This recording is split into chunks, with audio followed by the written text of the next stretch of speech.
Hi everyone, Simon Keeling here again, and it is Monday the 26th of November. Thanks again for watching weatherweb.net. As always, the site to get free of charge by the adverts you see around the screen here, and by you coming back and using the site, using the charts. It's that keeps us all free of charge. So thank you for doing that, and let's see if we can get some decent forecasts. And there's a change taking place in the weather over the next few days.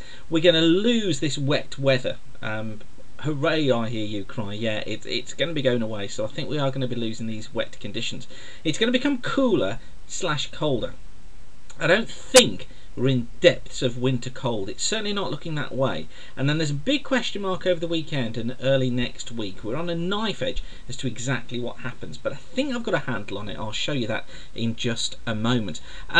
This is the forecast total rainfall from the GFS, and what I wanted just to notice here is that as we run the sequence through, look, up to tomorrow, you'll notice how we've got a focus of rainfall across the north of England and across northern Wales, but notice how those totals aren't really increasing very much. I just want to take it through to the 1st of December for reasons which will become obvious in a moment. There's the total rainfall running up to midnight on the 1st of December, and notice how most is northern England, northern Wales, and most of this falling in the next 24 hours. Now, this is a new chart, excuse me, which I haven't issued yet on the site, but this is from the GFS Ensemble, and it's total rainfall running from day 1 through to day 5. So this is taking us into the period through to 6 o'clock on the morning of Saturday. And notice, look, you see how it's got the rainfall within this zone here, look, the same as the GFS had it. So it's focused the rainfall in there, but just notice how dry these areas are to the south,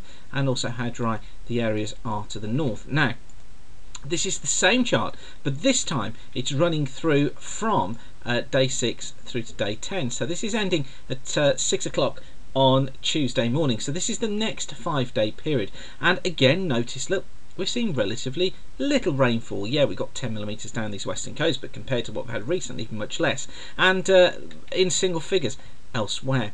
And then this is day 11 through to day 15, and this ends 6 o'clock. Actually, it's not the 4th of December. It's ending 6 o'clock on the 5th, 6th, 7th, 8th, 9th of December.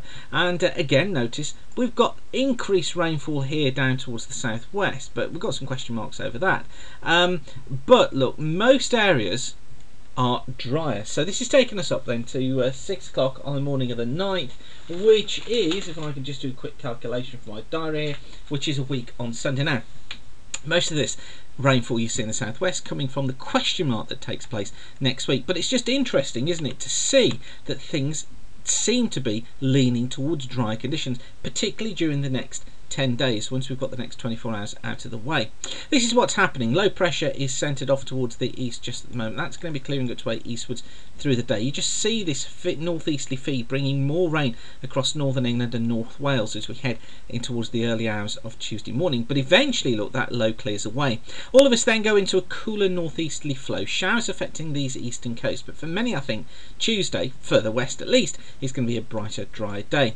Wednesday looks similar with a northeasterly flow. Showers down these eastern coasts could turn wintry across the North York Moors and across the eastern Pennines, possibly the eastern Grampians too, but dry and bright further west, pretty chilly out there as well. Now we hold into those conditions through Thursday with showers down these eastern coasts. Elsewhere, cold and bright, some good spells of sunshine. And then as we head in towards Friday, so we find a ridge of high pressure building in, more persistent rain coming into western and northern parts of Scotland, courtesy of a front moving south. Now, that's likely to be turning to snow over the Northern Highlands during the course of Friday afternoon, perhaps also across the Antrim Mountains. 1 or 2 showers down these eastern coasts, but generally dry and bright for most. Then as we get in towards Saturday, a cold start, a frosty start to the day on Saturday.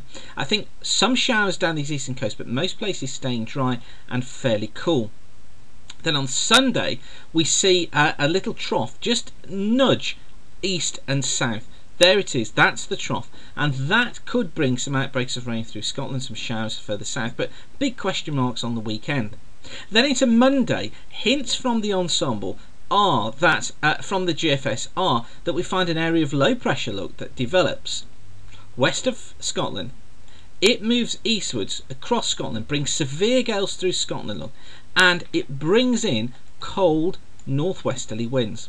Okay, these would likely be snow showers that follow into Scotland and also into northern parts of Ireland. The low then passes southeastwards and we pull back into a cooler northerly. So a brief rise in temperatures probably through the weekend and early next week as far as the GFS is concerned.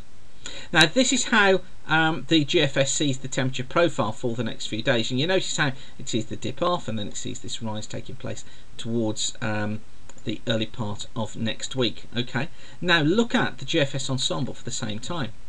It sees the fall and it sees a slight rise in here, but then look, it plateaus temperatures out. But what it does do is it sees a slight rise between the 7th and the 9th, which is what I've been trying to hint at for you, saying that I thought temperatures would recover somewhat to near or just below normal around the 7th or the 9th. Now I think after that the GFS probably doesn't have it right. I think we'll probably see a temperature profile doing something like that during that period, so a slight rise during that period, but you know, we'll see what happens. But just look at this from the Canadian. The Canadian model keeps temperatures just dropping straight off. This is up to the 2nd, so they're not seeing that period around the 3rd. But what's interesting is that the Canadian model just doesn't see a particular warm up. This is the Canadian model itself. Look, there's the low moving away to the east. Now what's interesting here is, look, they build the ridge in. Okay, so there's our ridge. Look, there's our trough out towards the east. But what's interesting is here is, look at this trough that's to the southwest of Iceland. Now what the Canadian does is it builds that trough west, a piece of it breaks off and it links in with the main trough through Europe. Here it goes, look, there it is, there's the tongue from the trough. Now there it goes. So this is a piece of that trough that's broken off and it's going into the main trough that's here across Europe. Okay, so that's going into that, but look what happens at the same time. A ridge builds out in the Atlantic, and then that ridge building out to the Atlantic brings the flow back into the northeast. This is on Friday of this week, okay, and then it keeps the weekend chilly with a northeasterly flow. But not only that, look, by the time we're getting through to Sunday, it's bringing an area of low pressure down into the North Sea. There's another one here that would bring snow showers down these eastern coasts of the country during Sunday, or rather Saturday night to Sunday. And then what we find is that we get this second ridge build through. Look, it collapses away at this low pressure comes in during the course of Monday, and on Monday the low is centered somewhere close to Northern Ireland. Now that presents a problem, because if this gets in, it's likely that within this area precipitation is probably going to be falling as rain, but within this area here there's a likelihood of sleet at low levels, perhaps some wet snow, but certainly snow across high ground. And then the low tracks southeastwards. It joins the trough across Europe. It actually forms a new trough across Europe with a ridge then building out to the west. But what's interesting here is that the secondary ridge that builds in during the middle part of next week is a much weaker feature.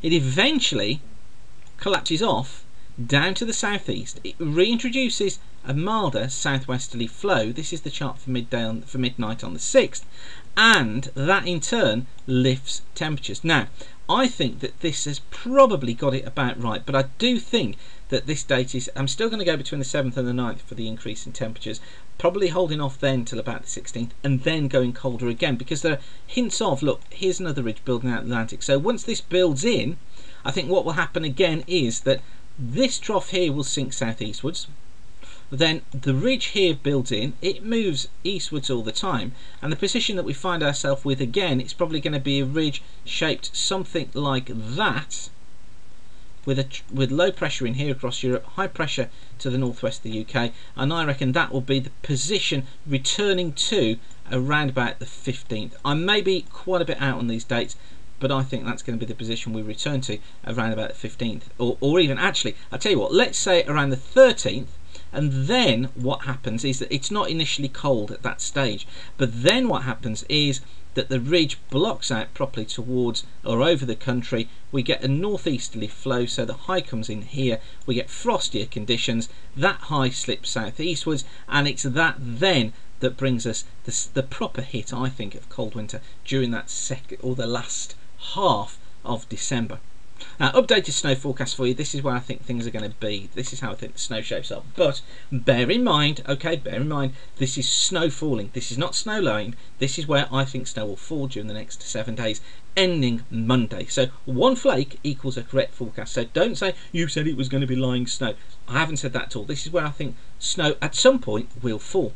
So the high chance is Northern Ireland, Scotland, down this eastern coast 80%, elsewhere 20%. I think 40% for the north and the west of Wales, a few flakes just because of showers, and 1 or 2 showers could make it inland through the East Midlands and South East England. But generally these are lower percentages than they were yesterday, just simply because the cold doesn't look as cold as yesterday. We've now gone cool to cold rather than cold with a little c, which we were yesterday. So you know there are some changes taking place. But what is going to be fascinating is to see how this temperature profile plays out over the coming days.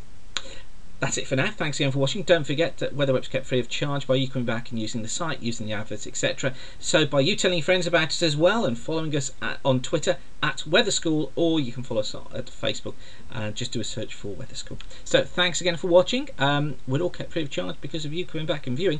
So thank you for that. Thanks for watching and keep the sun shining. Bye for now.